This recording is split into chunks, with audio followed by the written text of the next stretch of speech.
My dear students, मैं लवजीत अरोरा स्वागत करती हूँ आप सभी बच्चों का इस लेक्चर के अंदर। और आज हम लोग डिस्कस करने वाले हैं डिटेल के अंदर बहुत सारी चीजें जो कि रिलेटेड है हमारे चैट जीपीटी से। बिल्कुल इस नाम से आप पहली बार तो आई थिंक रूबरू नहीं हो रहे होंगे, क्योंकि ये जो नाम है वो आजकल मार्केट में बहुत ज्यादा ट्रेंड कर रहा है। ट्रेंड करे भी क्यों ना, क्योंकि हम भी यहाँ पर इससे वो हेल्प लेने वाले हैं जो कभी हम सोच भी नहीं सकते थे। तो चलिए मैं आपको बताती हूँ कि भाई इसको स्मार्ट तरीके से आप कैसे यूज कर सकते हैं। बट अगर मैं इसकी थोड़ी सी आपको एक हिस्ट्री बता दूं तो बात है जी सन 2022 जी हाँ, पिछले साल की बात है, 2022 नवंबर की। तो ओपन एआई नाम की एक कंपनी थी जिसने चैट जीपीटी को लॉन्च किया और बात कुछ इस तरीके से हुई कि 5 दिन के अंदर 1 मिलियन यूजर्स पर कब्जा है जो इसने पा लिया। तो मतलब कहने का कि बड़ी बड़ी जो कंपनीज हैं वो तो महीनों तक मिलियंस यूजर है जो नहीं पा सकी, इसने आते ही मार्केट में इतना ट्रेंड कर दिया कि 5 दिन के अंदर अंदर इसके 1 मिलियन यूजर्स जो हो गए। मैं अपनी बात करूं तो मैंने जैसे इसको जब फर्स्ट टाइम यूज किया उसके बाद में कुछ और यूज करना भूल ही गई। It's like a friend. अगर आप कोई भी चीज जो आपके दिमाग में आ रही है, आप अगर उस चीज के बारे में थोड़ा बहुत अवेयर हैं, आप इससे हेल्प है जो ले सकते हैं। मतलब इट्स लाइक कि आपको कोई गाइड करने वाला यहाँ पर है। लेकिन ऑफ कोर्स हम 100% इस पर ट्रस्ट है जो नहीं कर सकते, क्योंकि आखिरकार है तो मशीन ही ना। क्योंकि आखिरकार आर्टिफिशियल इंटेलिजेंस आर्टिफिशियल है, ओरिजिनल इंटेलिजेंस हमारे पास में है। तो हम अपनी ओरिजिनल इंटेलिजेंस का यूज करते हुए इसकी हेल्प है जो ले सकते हैं। ठीक है, अगर आपको चीजों के बारे में थोड़ा बहुत पता है तो मैं थोड़ा बहुत पता से बहुत सारी चीजें पता कर सकती हूँ इसका सहारा लेकर के। जैसे कि मेरे दिमाग में आता है कि भाई यार, हम लोगों को क्लास 10th में 12th में बहुत सारे क्वेश्चंस हैं जो सॉल्व करने होते हैं। अब हम वेट करते रहते हैं कि यार हमें क्वेश्चंस कहाँ से मिले, है ना। बाकी सब्जेक्ट्स के लिए आप कर सकते हो, क्योंकि मुझे बाकी सब्जेक्ट्स का ऑफ कोर्स आइडिया नहीं, बट मैं आपको अपने सब्जेक्ट के बारे में जरूर यहाँ पर बता सकती हूँ। ओके, सो इसका हम लोग कैसे स्मार्ट यूज जो कर सकते, तो चलिए फिर इसको हम लोग यूज करते हैं। एंड यूज करने के लिए सबसे पहले जो मेरे दिमाग में आ रहा है कि हम लोग कुछ क्वेश्चंस का सेट है जो इससे बनवाते हैं। ठीक है, तो मैं कहती हूँ क्रिएट 500 कुछ ज्यादा नहीं हो जाएगा। Create 500 MCQs for CBSE class 12th computer science and as per syllabus 2021। ठीक है, okay, as per new syllabus. ठीक है, 2021 क्यों लिखा है, क्योंकि इसके पास सितंबर 2021 का ही तक का ही डेटा है। ठीक है, उसके बाद का इसके पास डेटा नहीं, और आपका 2021 में जो सिलेबस था वही अभी है। ठीक है, तो मैंने कहा create 500 MCQs for CBSE class 12th computer science as per new syllabus 2021। ठीक है, अब ऐसी चीज है कि आपने ये चीज लिखी, आपको पूरी चीज लिखनी है। ठीक है, क्योंकि आर्टिफिशियल इंटेलिजेंस है, सच्ची वाली इंटेलिजेंस नहीं है, सच्ची वाली हमारे पास में है। तो हम अपनी इंटेलिजेंस का यूज करके इस आर्टिफिशियल इंटेलिजेंस टूल की हेल्प से क्या क्रिएट कर सकते हैं वो सीख रहे हैं। तो मैं एंटर करूंगी अब। श्योर 500 MCQs, वाओ, है ना। तो कौन कहता है कि भाई क्वेश्चंस की कमी है आपके पास में। देखिए अब ये धीरे धीरे आपके लिए क्वेश्चंस पर क्वेश्चन से जो क्रिएट कर रहा है। ठीक है, ओके, ठीक है। डेटाबेस प्राइमरी की हो गया, फीचर्स हो गए आपके पास, ऊप्स का कंसेप्ट हो गया, डेटा टाइप्स हो गए। It's wow. आप अपने बाकी सब्जेक्ट्स भी कर सकते हो। ठीक है, आप जैसे मैंने कंप्यूटर साइंस लिखा है, कंप्यूटर साइंस की जगह आप फिजिक्स, केमिस्ट्री, इंग्लिश जो भी आपका मन करे, है ना। मैं वो लिख नहीं रही हूँ क्योंकि मुझे उनका सिलेबस नहीं पता है। तो ओके, ठीक है, वाओ। अब जैसे ये बीच में रुक गया तो मैं इसको ये भी पूछ सकती हूँ, भाई क्यों रुका है बीच में, तो ये 18 नंबर क्वेश्चन मुझे दोबारा करके देगा।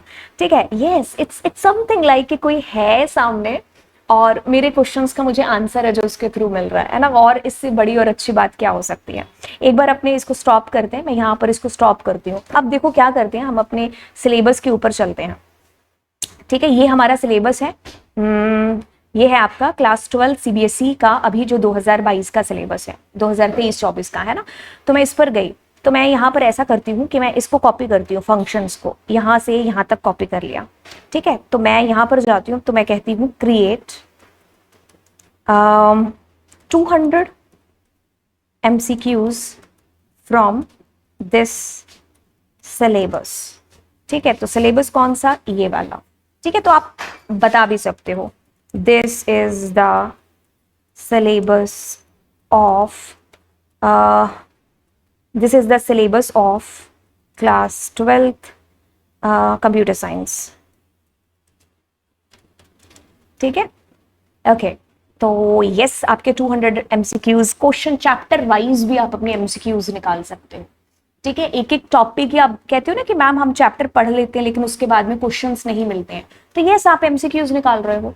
ठीक है, अब देखो ये बीच में रुक गया, अटक गया, तो मैं इसे क्वेश्चन पुट कर सकती हूँ, भाई रुका क्यों है ना. सो यस, देखो कितनी जल्दी जल्दी हमारे सारे क्वेश्चंस यहाँ पर आ रहे हैं. ठीक है, स्टॉप जनरेटिंग पर करोगे तो वो स्टॉप हो जाएगा. और क्या चाहिए बॉस, अब मैं इसको कहती हूँ क्या, create a sample paper for class 12th computer science. ठीक है, ओके. सो यस, मैंने सीबीएसई नहीं लिखा. अब देखते हैं कि कौन सा सैम्पल पेपर क्रिएट करके देता है. यस, सो आपके पास में देखिए सेक्शन ए, जिसके अंदर आपको पता है कि आपके पास एमसीक्यूज आते हैं. ठीक है, ओके. और ऐसा नहीं कि हर बार आपको सेम क्वेश्चन देगा, आप जितनी बार इसको कहोगे तो उतनी बार आपको रैंडमली, ठीक है, हो सकता है बीच में कुछ कुछ क्वेश्चन सेम हो जाए, बट रैंडमली आपको जो है क्वेश्चन यहाँ पर मिलेंगे. देखिए आपके पास फंक्शन से रिलेटेड क्वेश्चन आ रहे हैं, and global function, global variable से देखो आपके पास क्वेश्चन आ रहे हैं. देन सेक्शन बी हो गया आपका. ठीक है, ओके. इसके बीच में रिकर्सिव का क्वेश्चन आपको दे दिया, कोई बात नहीं, क्योंकि 2021 में आपके पास रिकर्सिव था. ठीक है, ओके. तो सेक्शन सी है, आपके पास लॉन्ग क्वेश्चन आंसर आ रहे हैं. सो आप क्रिएट कर रहे हो अपने प्रोग्राम्स को. ठीक है, ओके, डन हो गया. अब मैं इसे क्वेश्चन मार्क कर सकती हूँ कि इतना हो गया ना आपके पास, क्योंकि 19 क्वेश्चन इसने हमें दिए हैं. ओके, तो मे भी हो सकता है थोड़ा सोच रहा है ना. ओके, तो 19 के बाद में यस, आप 19 वाला इसने दोबारा आपका प्रिंट कराया क्योंकि वो पूरा नहीं था. देन आपका 20 नंबर क्वेश्चन आ रहा है. तो ऐसे आप किसी भी सब्जेक्ट का नाम लिख सकते हो. ठीक है, जरूरी नहीं कि आप कंप्यूटर साइंस या आईपी के लिए ही, आप कोई भी और सब्जेक्ट लिखोगे एंड देन आपको उसके क्वेश्चंस हैं जो यहाँ पर मिल जाएंगे. राइट, ठीक है. तो हमने क्या किया, हमने अपना जो है टॉपिक वाइज भी देखा, 500 200 एमसीक्यूज भी देखे. सेक्शन डी देखो मेरा प्रोग्रामिंग का है, क्योंकि आपके पास में 2021 तक का जो पेपर था उसमें A B C D E, even अभी भी आपके पास में ए बी सी डी ई इतने सेक्शन है जो आते हैं, है ना. तो यस, हजारों प्रोग्राम्स हो गए. आप कहोगे इनके आंसर्स, अरे भाई अगर ये क्वेश्चन बता सकता है तो आंसर भी तो बता सकता है ना. तो यस, मैं इससे आंसर भी है जो इसके पूछ सकती हूँ. ठीक है, ओके. तो अब इसने आपको नोट भी दे दिया कि भाई सीबीएसई के जो गाइडलाइंस है उसी के अकॉर्डिंग आप चलो, लेकिन फिर भी इसने आपको क्वेश्चंस हैं जो दे दिए. अब जैसे कि मेरे को यार स्कूल का असाइनमेंट बनाना है, हमारे टीचर्स ने हमें कहा कि आपको फाइल बनानी है. ठीक है, सो यस, मैं इसे अपने काम करा सकती हूँ. जैसे मैं क्या करूँगी, ओके, सजेस्टेड प्रैक्टिकल लिस्ट, इसको मैंने इतना कॉपी किया. ठीक है, ओके. सो मैं कहूँगी क्रिएट माय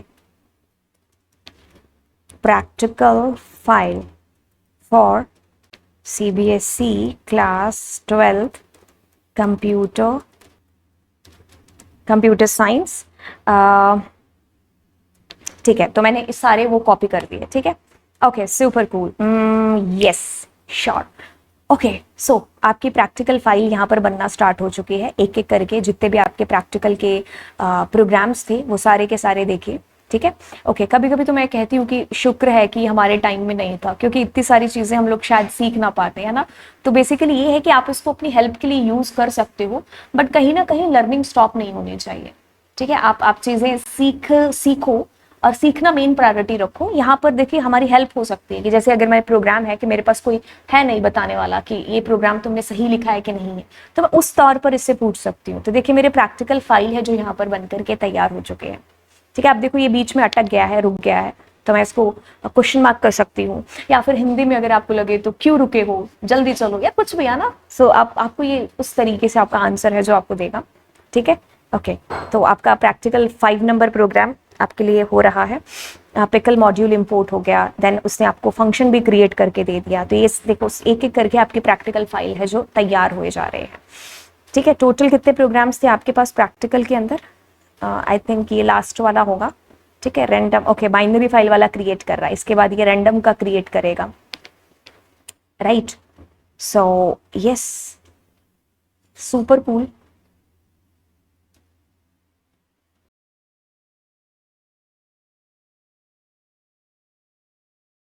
ओके जैसे अब देखो ये क्वेश्चन बना रहा है जो कि है क्लास के साथ में, ठीक है। तो अब मेरे को थोड़ा बहुत नॉलेज है कि पता है कि भाई क्लास हमारे सिलेबस में नहीं है, तो मैं अब इसको कह सकती हूँ, पहले इसको ये क्वेश्चन बनाने दो, ये लास्ट क्वेश्चन है, इंपोर्ट CSV किया इसने, फंक्शन से इसने बना दिया मेरे को। ओके अब जैसे उसने वो वाला जो क्वेश्चन था वो इसने क्लास के थ्रू बनाया और आपको पता है आपके सिलेबस में क्लासेस है नहीं, तो मैं इसको यहाँ पर कह सकती हूँ ये आपका लास्ट लास्ट लास्ट प्रोग्राम है, ठीक है। ओके तो अब मैं इसको कह सकती हूँ क्या, ऊपर जाऊंगी ऊपर जाऊंगी, कह सकती हूँ create this program again without, ठीक है, without class. Okay so create this program again without class, ठीक है, प्रैक्टिकल 7। अब विदाउट क्लास आपके पास में क्रिएट करके दे रहा है, ठीक है। पिछली बार इसने क्लास के थ्रू दे दिया था क्योंकि इसको तो कोड बनाने को बोला है ना, क्लासेस के थ्रू दे या विदाउट क्लास दे, सो अब हमने विदाउट क्लास बोल दिया इसको, ठीक है। तो आप अगर ये आपको पता है कि ये थोड़ा गलत भी कर रहा है तो आप इसको समझा सकते हो, ठीक है। तो फिर उस अकॉर्डिंग ये अपने आप को जो है रिकरेक्ट जो कर लेगा एंड फिर आपको आंसर है जो आपका देगा। अब जैसे मेरे पास SQL की कुछ क्वेरीज है नीचे मेरी प्रैक्टिकल फाइल के अंदर, सो आई कैन जस्ट सिंपली से कि प्लीज क्रिएट, और जो भी आप कहें कि create these SQL queries also for practical file, ठीक है। स्टॉप, मैंने उसको स्टॉप करेंगे, अब मैं इसको एंटर करूंगी, ठीक है, स्टॉप जनरेटिंग, देन मैं यहां पर आऊंगी एंड देन मैं इसको करूंगी यस। तो आपके पास में ये आपके SQL के स्टार्ट हो चुके हैं बनने के लिए, जो जो आपने बोला बनने के लिए, ठीक है, मतलब जो जो आपकी प्रैक्टिकल फाइल थी रिलेटेड चीजें, ठीक है। अगर आपको लगे कि ये इसमें भी देखो जैसे ये इसमें SQLite स्टार्ट कर रहा है तो मैं इसको अभी ऐसे स्टॉप करके बोल सकती हूँ कि यूज MySQL ओनली, ठीक है, यस। तो अब ये जो आपका प्रोग्राम पीछे इसने SQLite 3 से क्रिएट कर रहा था, अब ये आपका MySQL से क्रिएट करेगा, ठीक है, यस, दैट्स सुपर कूल। हाँ ठीक है, अब आप कोई भी अपना सब्जेक्ट दे करके आप अपने क्वेश्चंस, अपने असाइनमेंट जो भी आप दोगे क्रिएट हो जाएंगे, ठीक है। सो मुझे नीचे कमेंट सेक्शन के अंदर जरूर बताइएगा कि आपको ये कैसा लगा। यस ये टूल है हमारे पास में आर्टिफिशियल इंटेलिजेंस, लेकिन आप इतना जरूर याद रखिए कि जो एक्चुअल इंटेलिजेंस है वो हम ही लोगों के पास में है, तो हम अपनी इंटेलिजेंस का यूज करते हुए इस टूल का कैसे जो है कि इस टूल की कैसे मदद है जो हम ले सकते हैं, ठीक है। ओके लेकिन मेन जो फोकस है वो हमारा हमेशा से लर्निंग पर ही है जो होना चाहिए। आप इसकी हेल्प लें, क्वेश्चन इससे क्रिएट करवाएं, हजारों क्वेश्चन आप इससे ले लेकर के प्रैक्टिस करें। आप कोई भी आंसर पूछोगे ऑफ कोर्स ये बताएगा, लेकिन आप ब्लाइंडली ट्रस्ट भी नहीं करना। अगर आपको चीजें पता है, जैसे मुझे पता था कि ये MySQL कनेक्टर की बजाय दूसरा हमारा SQLite यूज कर रहा है, तो मैंने इसको बोला कि MySQL यूज करके दो मुझे, है ना। पहले C++ भी ये दे रहा था, तो बताया कि भाई पाइथन देनी है, तो यानी कि आप करेक्ट भी कर सकते हो। तो थोड़ा सा नॉलेज आपको होना चाहिए उस चीज के बारे में। ऐसा नहीं कि मैं रैंडमली कुछ भी डाल रही हूँ और वो मुझे कुछ भी दे रहा है और मैं ब्लाइंडली बिलीव कर रही हूँ, ठीक है, क्योंकि आखिरकार है तो आर्टिफिशियल इंटेलिजेंस ही, ठीक है। तो चलिए फिर मिलते हैं आपसे अगली क्लास के अंदर। तो तब तक आप यूज करिए इस AI के टूल को और नीचे कमेंट सेक्शन के अंदर बताइए कि आपने असाइनमेंट बनवाए या प्रोजेक्ट्स बनवाए या सैंपल पेपर क्रिएट करवाए या 500 MCQs क्रिएट करवाए या कोई बुक हैक करवाई। तो चलिए फिर मिलते हैं आपको नेक्स्ट क्लास में।